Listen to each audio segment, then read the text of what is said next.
सन 2008-9 के अनुसार भारत की औसत प्रति व्यक्ति आय थी 25,494। प्रत्यक्ष कर के अंतर्गत निम्नलिखित में किसे शामिल किया गया है? तो आय कर को प्रत्यक्ष कर के अंतर्गत शामिल किया गया है।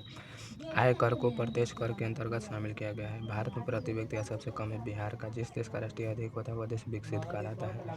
बिहार के किस जिले में प्रति व्यक्ति आय सर्वाधिक है? तो पटना। भारत में वित्तीय वर्ष 1 अप्रैल से 31 मार्च निम्नलिखित में कौन हमारे रहन सहन के स्तर को प्रभावित करता है? तो प्रति व्यक्ति आय। भारत में राष्ट्रीय आय की गणना कौन करता है? केंद्रीय सांख्यिकी संगठन।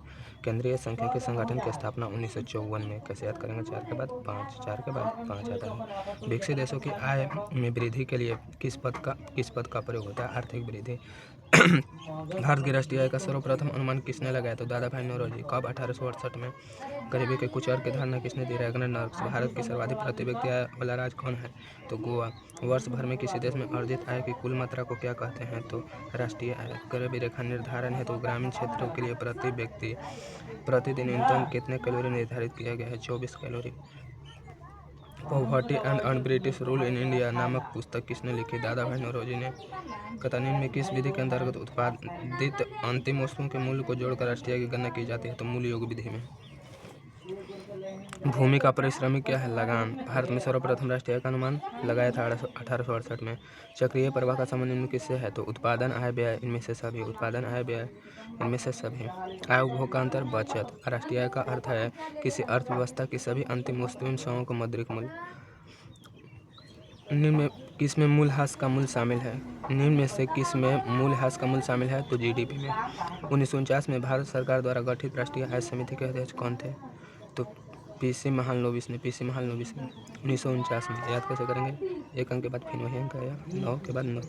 1949 में भारत सरकार द्वारा गठित राष्ट्रीय आय समिति के अध्यक्ष कौन थे? पीवीसी महालनोबिस। राष्ट्रीय आय को कुल जनसंख्या से भाग देकर क्या प्राप्त होता है? प्रति व्यक्ति आय। अतः निम्न में किसमें मूल्यह्रास का मान शामिल नहीं है? तो एनएनपी में मूल्यह्रास का मूल्य शामिल नहीं है। एनएनपी में मूल्यह्रास का मूल्य शामिल नहीं है।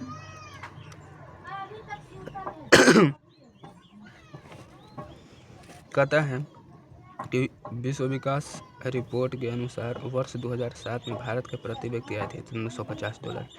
भारत में वर्ष 2007 के समय भारत के प्रति व्यक्ति आय थी तो $950। $950।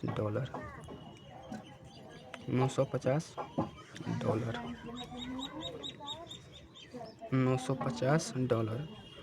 1949 में भारत सरकार द्वारा गठित राष्ट्रीय आय समिति के अध्यक्ष कौन थे? पीसी महालनोबिस ने। पीसी महालनोबिस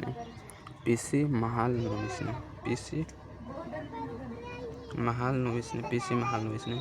इनमें किसमें मूल्यह्रास का मूल्य शामिल नहीं है? तो जीडीपी में। जीडीपी में। राष्ट्रीय आय का अर्थ किसी अर्थव्यवस्था के सभी अंतिम वस्तुओं और सेवाओं का मौद्रिक मूल्य।